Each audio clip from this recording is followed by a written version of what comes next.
1000 টাকা তো দূরে থাক, 100 টাকা দিয়ে ওই বাল ছাল কেউ নিব না। কি বললি তুই? নেবার হইলে নিবি, না নেবার হইলে না নিবি। আমার আর্টের ডিসরেসপেক্ট করার রাইট তোরে কে দিছে বে? হ্যাঁ, কে দিছে তোরে? আচ্ছা আচ্ছা, আমি 3000 দিচ্ছি, চলবে?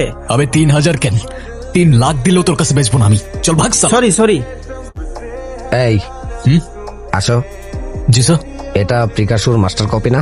জি স্যার। প্রাইস কত? 4000। কিছু কম হবে না? জি না স্যার, ফিক্স প্রাইস। নাও, যদিও প্রাইসটা একটু বেশি, সমস্যা নেই, বাসায় নিয়ে দেয়ালে টাঙিয়ে রাখবো। গেস্ট আসলে ভাববে আসলের মতো। যার জন্য 4000 টাকা বেশি হয়েছে, অরিজিনালটাও মাস্টার কপি। আসলে এই শহরে আর্টের কেউ ঘোড়ার ডিমও বোঝে না, তাই সবাই অরিজিনাল না বরং মাস্টার কপি খোঁজে। ফিওনা, এইদিকে তাকাও। কষ্ট হচ্ছে? ডক্টর আপু তোমাকে ওষুধ দিয়েছে না? দেখবে ঠিক হয়ে যাবে। দাঁড়াও, তোমার জন্য একটা গিফট আছে। আজকে তুমি ভালো বাচ্চা হয়েছিলে না? এই নাও, এটা তোমার জন্য ট্রিট।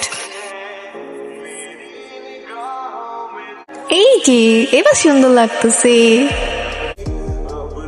পড়াশোনা করলি, গ্রাজুয়েশনও করলি, হঠাৎ আর্টিস্ট হওয়ার ভুট্টা মাথা কোত্থেকে আসলো? রাস্তায় দাঁড়া দাঁড়ায় পেন্ডিং বিক্রি করস। একটা ভালো চাকরি বাকরি করবি তা না। নিয়েন না, এই বুড়া ব্যাগটা এটা আমার কইতেছি, আমার বউর অপারেশনের টাকা। লো আইতেছে তো। এ কেমন শহর?